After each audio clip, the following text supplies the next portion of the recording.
All right, good afternoon. Excited. Conference play is here.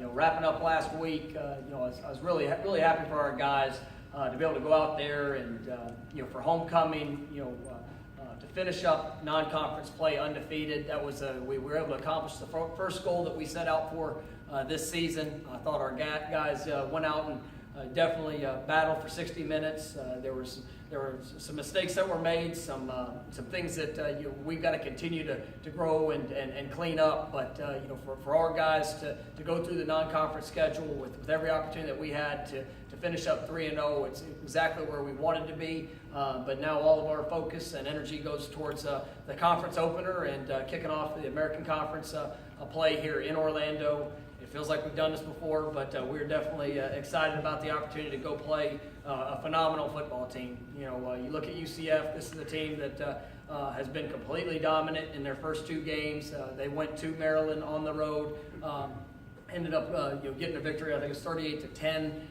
Their defense shut down one of the top rushing offenses in the country, held them to 42 yards rushing. They created takeaways offensively. You can see the confidence which they're playing with.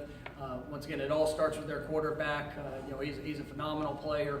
Able to spread the ball around to some highly skilled players on the perimeter, and I think they ran for over 250 yards in that game as well. So it's going to be a heck of a matchup. It's one that we're definitely looking forward to, and I said it a few weeks ago, and I think it's shown up that this is a championship caliber football team that we're going to compete against, and it's going to take definitely our best effort going on the road, but I can tell you our kids are excited about this opportunity.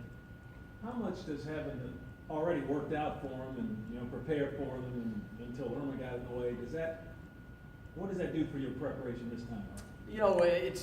Probably the biggest difference is just a better sense of who we are. That going into week two, there were so many unknowns of areas that are areas of strength for us, and some things that we've got to clean up and continue to improve on. That's probably the biggest difference between preparing for them for the week two and now where we are. We do have some thoughts that are going to carry over that we're going to take into this game plan. The biggest challenge for a coach is not to get bored. I mean, you obviously need to go through, and because you have more time, you sometimes coaches they want to add something. They want to throw in probably more scheme than is necessary. You've got to get good at executing what you're going to do. To be able to give our players an early we are further ahead because of the week that we had in preparation.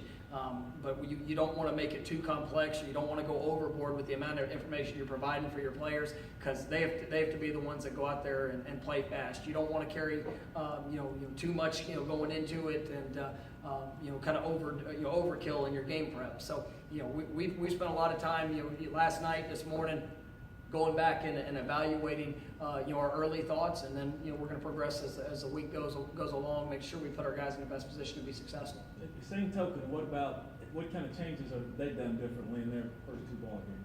Well, we had their they played Florida International the first game, so that was all a part of our game plan, and then they did not play the week after, so they've only played the one game, which was this last weekend versus Maryland. So that's really the only new information that we have, and so we're going through and evaluating it. I guess they're as good as I thought they were is probably the biggest thing that I've taken out of it. I knew that this is a top-notch opponent, going into week two, and they showed up and proved that correct. They're against a good Maryland squad. The fact that they've only played twice, you played 3 times, is there any advantage either way in that? I don't think so. I mean, you sit there and you look at it. We've got a pretty good sense of where we are right now in playing 3 games. I think they've got a pretty good sense of where they are in playing their 2 games. I think it's just pretty much a toss-up. I mean, I'd like to, I guess we've had a couple of guys that have gone down, that we're at to see where their availability is, and hopefully we'll be able to get a couple of guys back here this week. So, that'd be the only thing that I can see, making any part of the difference. Speaking of that, you said at the beginning of the year you had 22 guys you felt on defense you could go out there and play with. You're totally into your depth now. How many of these guys how many more names are gonna have to step up this week? Well, you just got to have continued growth. I think at one point Saturday night we were 8 or 9 guys down on our starting defense, and so it's definitely unique when you look out there and it's an area where we thought we'd have great depth. We're really challenging it, and I've really been proud of the guys that have stepped up. I mean, you look at guys like O'Brien Goodson had a phenomenal game last week. Is really starting to play with a lot more confidence. Some of those younger players, Tim Hart, that have been thrust into playing a lot more snaps than we anticipated this early in the season. But they're showing that they're ready, and they show that the importance of their preparation and their overall development is something I've really been pleased seeing. And so it's a next man ready, and hopefully we'll be able to get a couple guys back this week. We still got to evaluate where a couple guys went down on Saturday, how they progressed through the week, and I know that the guys that get on that plane to go play this game are going to be excited about the opportunity and are going to put everything they have into it. Is Wyndham one of them, Tito? Yeah, Tito, he was not able to play last week. We're hopeful that this week we'll get a little bit more out of him, and so we'll see as the week goes on. Dorsey, I take it, is in the same boat with that. Marcus Green, the other cornerback, where are they? Same, all in the same status, and so right now we don't. Here early in the week, we knew we won't have any answers today. Probably won't have any answers till probably Wednesday or Thursday to see how these guys are able to prepare and practice. And but regardless, whoever has the opportunity to cross that white line, they've got to be prepared for what's in front of them, and they've got to go execute their job and do it at a high level. Have you ever seen anything like this? 3 games played, 9 guys have been starters on one side of the ball gone. Yeah, it's definitely been a unique start to the year, and it's one of those things that sometimes you see injuries that come up, and some of that can be attributed to so many different factors. This has just been crazy bad luck in a sense. I mean, the issues that we've had nothing to do with training. We haven't had many muscle injuries. It's just truly freak injuries, and so at the end of the day, it is a part of the game. But our guys, they embrace the opportunity to have to raise their level. Guys know that they might have to play more snaps than what we initially anticipated, and we were not able to roll as many guys. But our guys are excited. They're excited about kicking off conference play, and that's the biggest thing. This is what you do it for. Non-conference, every game's important. All right, but when you kick off the American Conference, American Conference opener, man, it has all of our attention. Had all of our attention in the summer. This is a game that we've put a great deal of prep into. Speaking of the American, some people are now saying that UCF could challenge South Florida for the East title from what they've seen so far.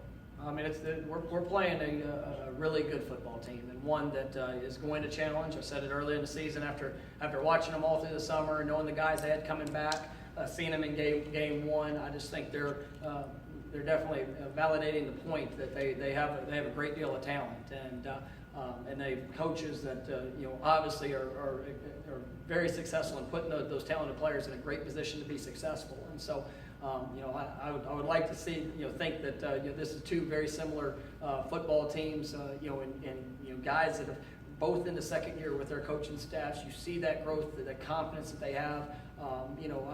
That's what's going to make Saturday such a fun opportunity for us, because I think there's respect given on both sides. I mean, we've got a tremendous respect for the program that we're playing, and we've got to go out there and put our best foot forward. Talk a little bit about their quarterback and what he's brought to them, and do they are they a home run team? Do they like to smash mouth, play action? What do they? They can do a little bit of it all. I mean, they stretch the field vertically. Their quarterback's got a strong arm and quick release.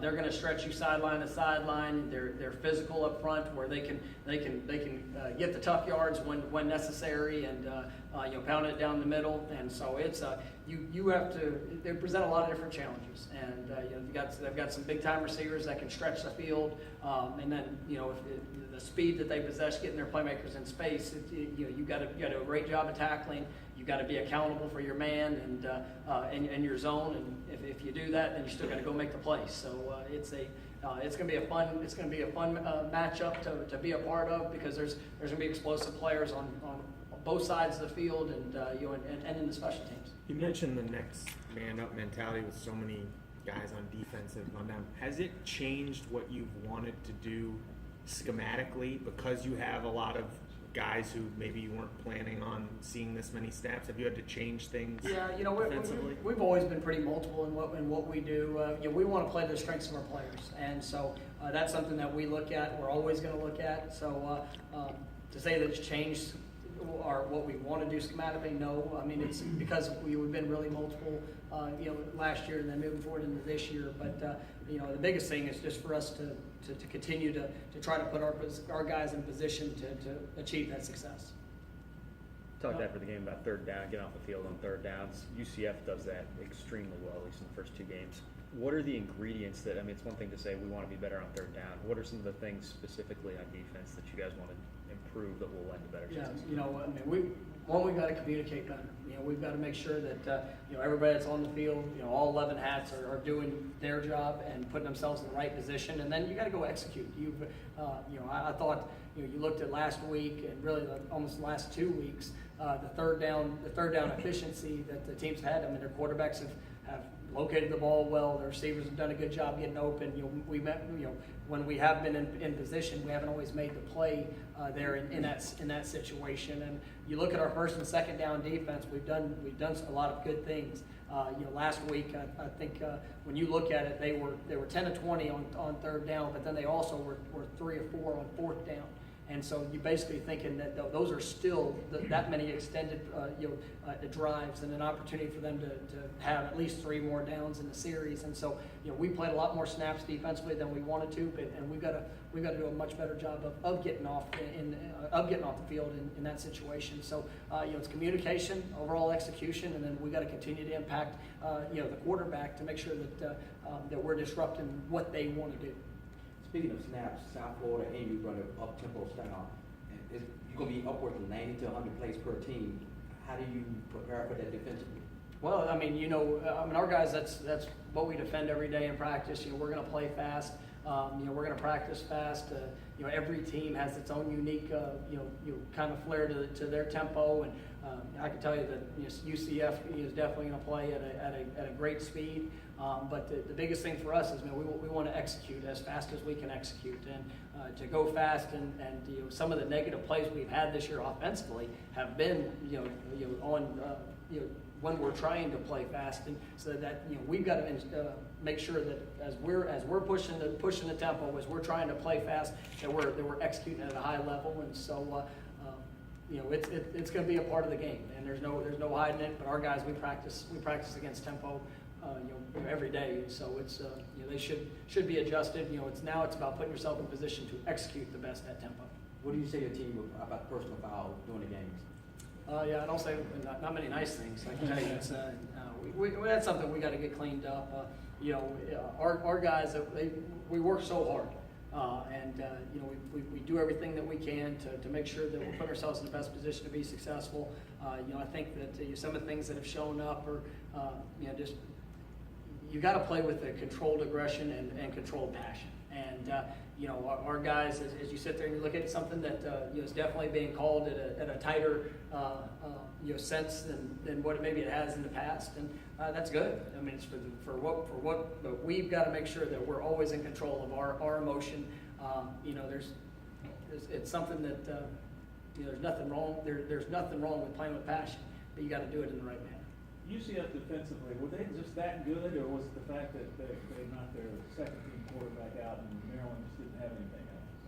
I think they're that good. This defense last year was one of the better defenses in our league. The defense here this year is going to be one of the best defenses in our league. They're playing at a high level. Knocking a quarterback, knocking a quarterback out.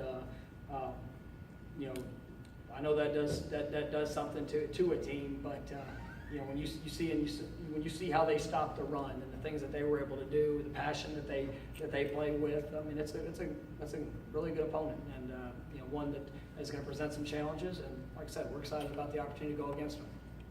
Pretty cool to see Jake Elliott at that 61-yarder. No, it was awesome. We got off the practice field yesterday, and right when I walked in the building, somebody was kind of going crazy and talking about Jake hitting that kick, and so we're proud of Jake. I mean, he's a tremendous ambassador for our program, and to see him have that success, it was definitely fun to see, and I'm sure glad we worked with 60-yarders in practice last year. How much was your role in his development, Coach, beyond? Well, I mean, I tell you, I mean, I was here for his last year, so I feel like we had a game. Jake's an incredible young man. 4-year all-conference player, and he's been talented since the day he stepped foot on Memphis campus, and obviously showing he can do it at the next level. But it's something that he had to work at, and he grew, he progressed, he developed when he was here. You take a very talented player, and you that has a great work ethic, and you see that progression. It definitely speaks volumes for your program. And when you look at that history, you've got Dottie, and you got Jake, and you got the very first Rose Award winner in Allison. I mean, can you sell this as kicker to you? Yeah, I mean, I think it's something that definitely attracts most specialists. And you talk about the place kickers, but you look at our punters, you look at our return game. I mean, it's something that we want to be known for. And special teams play a third of the, it's a third of the game, and it's no more. An offense or defensive snap is no more important than a special team snap. And that's one thing we talk about all the time is we want to change the game in special teams, and it showed up. I mean, the first two of the first 3 games we played, we've had a game-changing play in our special teams unit. I think that you look. I was really proud of that group here this week. Our field goal team went out, and they were.